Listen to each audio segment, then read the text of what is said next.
Well, afternoon, everyone. Bill Rentschler, along with reporter Ryan Valenta in the 1011 Now streaming studio. I want to thank everyone for tuning in again today.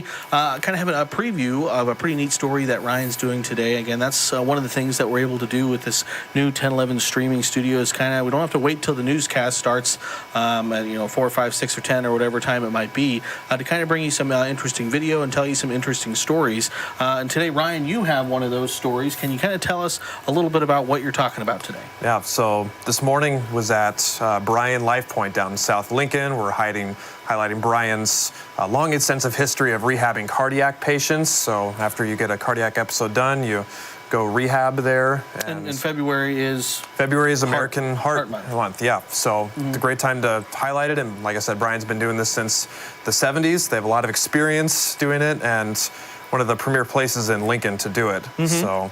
Yeah, and that was when I got to meet somebody very special. I'd like to shout out to Brad Coley, the public relations at Bryan, for bringing this guy right here, Dennis King, to talk with us about his experience of rehab patient.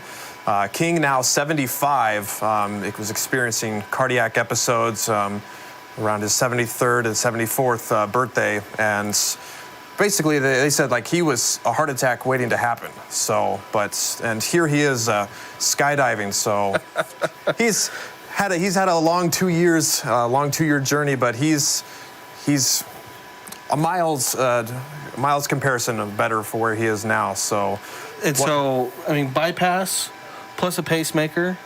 So I mean, he kind of went through the ringer in terms of cardiac health. And as soon as he's done, what do? He goes skydiving. Yeah, this will be a great story. You'll have to tune in with us at 5 and 10 tonight, find out what Dennis King and skydiving after getting cardiac rehab have in common.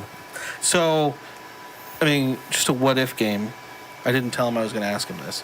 If you went through and had bypass and a pacemaker put in, would you go skydiving? Would that be one of the first things that you do when you were, done with all of that? I'm not sure I would go skydiving in the first place. I talked to Dennis. He said, it doesn't feel like you're falling. It feels like you're floating. Like, well, speak for yourself. I don't know about that. So, but, if I'm 75 years old and still going, you only live once. So that's right. Might be something to try. That's right. So a really neat story. We're going to have, Ryan's going to have all the details on Dennis's story coming up tonight, 6 and 10. 5 o'clock and 10. 5 o'clock, we'll highlight the Heart History Month and what a great job Bryan's been doing at rehabbing patients all around the Lincoln area.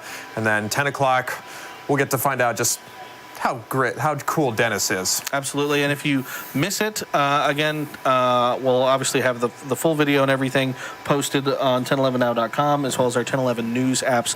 So just a really neat story that we're looking forward to bringing you tonight, again, tonight at 5 and 10. So thanks for Ryan Valenta for joining us in the 1011 Now streaming studio. Again, we'll see more of this story tonight, 5 and 10 o'clock. Really cool. Looking forward to seeing it. So thanks, everyone, for joining us. Have a good Monday.